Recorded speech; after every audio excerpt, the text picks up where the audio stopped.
Hi friends, मैं आकांक्षा Sharma GK with आकांक्षा में आपका स्वागत करती हूँ। फ्रेंड्स, आज हम विज्ञान प्रौद्योगिकी का बहुत इंपॉर्टेंट प्रश्न पढ़ने वाले हैं। इसरो की प्रमुख चुनौतियाँ और उपलब्धियाँ लिखो। ये आपके नए सिलेबस में बहुत ज़्यादा मतलब ब्रॉडली मेंशन किया हुआ है कि इसरो अंतरिक्ष प्रौद्योगिकी या अलग अलग जो संगठन है हमारे, तो ये सभी बहुत अलग से मेंशन किए गए हैं। तो ये क्वेश्चन बहुत इंपॉर्टेंट बन जाता है। इसके अलावा जो हमारा 2019 का सिलेबस है, पुराना सिलेबस है, उसमें भी ये क्वेश्चन बहुत इंपॉर्टेंट है। तो इसमें क्या होगा, इसमें आपके 2-3 क्वेश्चन समाहित हो जाएंगे। जैसे कि आपको इसरो में भी आए, अकेले इसरो के ऊपर भी लिखना रहेगा ना, तो भी आपका इसका आंसर आप इसमें ही आपका मतलब मिल जाएगा कि आपको क्या लिखना है। एक आंसर से आप बहुत सारे इसरो से संबंधित आंसर, क्योंकि यहाँ पे आपको इसरो से संबंधित आपको क्या क्या हुआ है, विकास क्रम क्या हुआ है, ये सभी आपको यहाँ पे मिल जाएगा। विज्ञान प्रौद्योगिकी का ये पेपर है जो आपके पेपर थर्ड दोनों ही सिलेबस में, चाहे आप न्यू में देख लीजिए चाहे आप पुराने में देख लीजिए, दोनों में ही ये जो टॉपिक है वो पेपर थर्ड में कवर किया गया है। तो चलिए स्टार्ट करते हैं फ्रेंड्स। यही मेरे विज्ञान प्रौद्योगिकी के इस प्रकार के नोट्स हैं, और जिसमें अभी डिस्काउंट ऑफर चल रहा है, जिसमें शुरू के 25 लोगों के लिए 20% डिस्काउंट था। उसके बाद 10% डिस्काउंट है 14 तारीख तक। मतलब ये हमारा ऑफर 3 नवंबर से 14 नवंबर तक है। मैं आपको उसकी डिटेल अभी दे देती हूँ, अगर आपने मेरे लास्ट वीडियोस नहीं देखे हैं। ये पेपर वाइज है। इन पेपर वाइज भी अगर आप लेते हैं, पर्टिकुलर आपको कोई पेपर लेना है, जैसे कि पेपर फर्स्ट लेना है, सेकंड लेना है, तो भी आपको 10% का डिस्काउंट मिल जाएगा। इसके अलावा हम हमारे पूरे नोट्स में, सॉल्व्ड पेपर में, ये हमारा पूरा पैकेज है जिसमें आपको प्रीलिम्स का, मेंस का, सॉल्व्ड पेपर का, प्लस एक और जुड़ गई है 3 मार्कर की 12 फाइल। ये 3 मार्कर की 12 फाइल में आपको 3600 क्वेश्चन है, 3600 3 मार्कर आपको मिलेंगे। और 3 मार्कर एक अलग ही वेटेज रखता है आपके एग्जाम में। तो आप अगर लेना चाहते हैं और अगर आप मेरे नोट्स प्रेफर करना चाहते हैं, तो अभी आपके लिए लेने का एक बड़ा मौका है, क्योंकि आपको आपके रेट के अकॉर्डिंग मिल रहे हैं। 3 से 14 तक 10% डिस्काउंट में आपको मिल जाएगा। चाहे आप पूरा पैकेज ले लीजिए, चाहे आपको सॉफ्ट कॉपी लेना है तो सॉफ्ट कॉपी में भी मिल जाएंगे। अगर आपके पास कंप्यूटर है या प्रिंटर है तो आप स्वयं निकाल सकते हैं, और अगर आपको हार्ड कॉपी मंगाना है तो हार्ड कॉपी भी मंगा सकते हैं। इसके साथ आपको व्हाट्सअप का पेड ग्रुप फ्री मिलेंगे, टेस्ट सीरीज फ्री मिलेंगी। इन व्हाट्सअप पेड ग्रुप पे हम आपको करेंट कराते रहते हैं। तो चलिए स्टार्ट करते हैं फ्रेंड। इसरो की प्रमुख चुनौतियां और उपलब्धियां हमें करना है। तो सबसे पहले हम इसरो के बारे में इंट्रो लिख लेते हैं कि इसरो में हम क्या लिखेंगे। तो इसरो की जो स्थापना हुई थी वो 1969 में हुई थी। इसरो की स्थापना कब हुई थी, मतलब इसरो कब बना था? 1969 में बना था।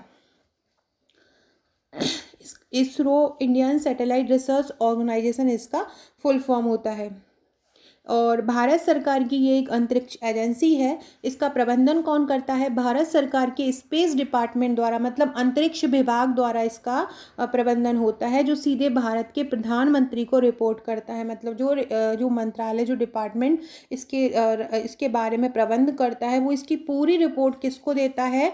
हम भारत के प्रधानमंत्री को देता है। अब हम क्या पढ़ना है? अब हमको इसकी उपलब्धियां पढ़ना है। चुनौतियां मतलब क्या होता है कि ये उस ढंग से आगे नहीं बढ़ पा रहा है जिस ढंग से भारत के और देश, मतलब विश्व के और देश बढ़ पा रहे हैं।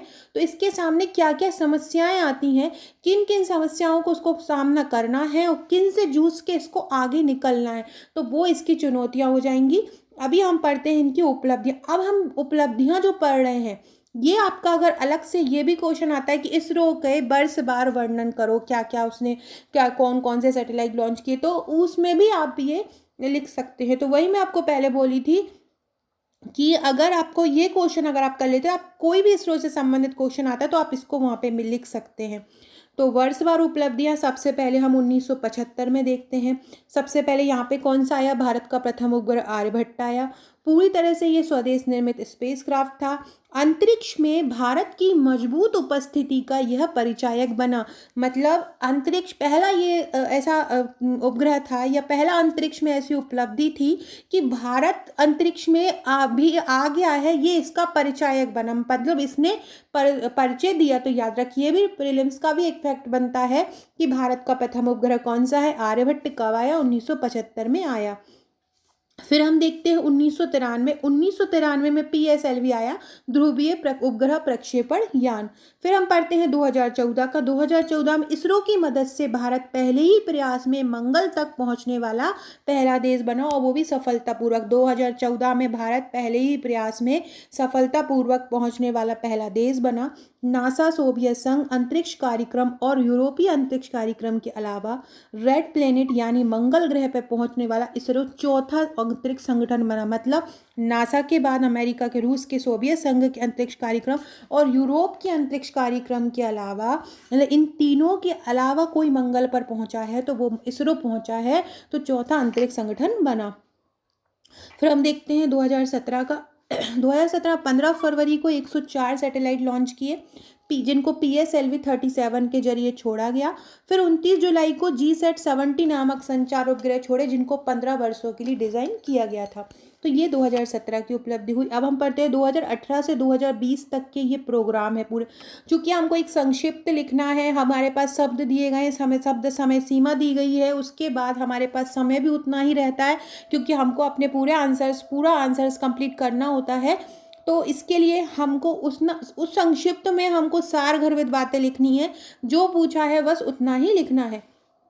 तो पहला है GSAT-6A, ये संचार उपग्रह जिसे GSLV F08 द्वारा लॉन्च किया जाएगा। GSAT-6A संचार उपग्रह है जिसे किसके द्वारा लॉन्च किया जाएगा? GSLV F08 द्वारा लॉन्च किया जाएगा। इसके बाद है IRNSS L1N नेविगेशन सैटेलाइट। ये क्या करेगा? ये इसे PSLV के जरिए लॉन्च करने की नेविगेशन सैटेलाइट है, और इसको PSLV के जरिए जारी करने की योजना बनाई जा रही है।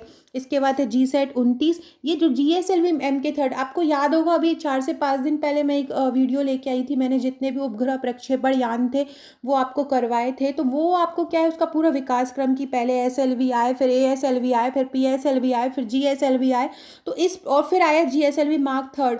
तो ये आपको बहुत अच्छे से पढ़ लेना है। तो वो क्या है, पूरा उपग्रह उसको अलग अलग जगह से अलग अलग संगठन के द्वारा लॉन्च किए गए थे, और ये हम पढ़ रहे हैं केवल इसरो द्वारा लॉन्च किए गए, तो वो आप अच्छे से पढ़ लीजिएगा।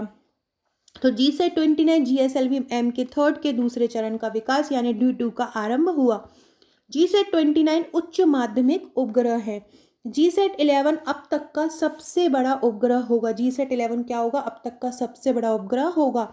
चंद्रयान 2 GSLV के जरिए लॉन्च हुआ। तो ये सभी क्या थी? इसरो की हमने उपलब्धियां बरसबार पढ़ी।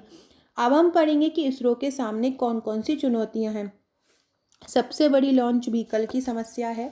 लॉन्च की तैयारी के लिए हमको कम समय मिल पाता है। दूसरी, हमको चीन और रूस के साथ प्रतिद्वंद्विता करनी पड़ती है, और ना हमारे पास इतना पैसा है, ना हमारे पास इतना प्रशिक्षित लोग हैं, तो जिसके कारण हमें समस्या पैदा होती है। इसरो और ज़्यादा लोग भी हमारे पास नहीं है, ये भी एक समस्या हो जाती है। इसरो अपनी पूरी कार्य क्षमता के प्रयोग द्वारा सैटेलाइट लॉन्च का एक सस्ता विकल्प बन सकता है, लेकिन अगर अपनी ये पूरी कार्य क्षमता का प्रयोग करें तो ये कम सस्ते में भी ये लॉन्च हो सकता है। अब हम पढ़ते हैं कि अभी हमने क्या पढ़ा, उसकी उपलब्धियां पढ़ी, चुनौती। अब हम पढ़ते हैं कि ये चुनौतियां तो हैं, अब हम इन चुनौतियों से कैसे निपट सकते हैं। तो इसरो का लक्ष्य होना चाहिए कुल मिशन लागत को कम करें, मतलब जो लागत लग रही है मिशन की, तो ये सोचें कि हम इसको कम से कम कर पाएँ।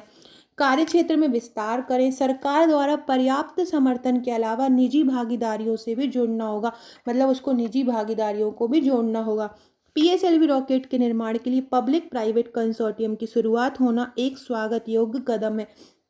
मतलब PSLV रॉकेट का अगर हमें निर्माण करना है तो पब्लिक प्राइवेट कंसोर्टियम की शुरुआत करना चाहिए, ये एक स्वागत योग्य कदम है।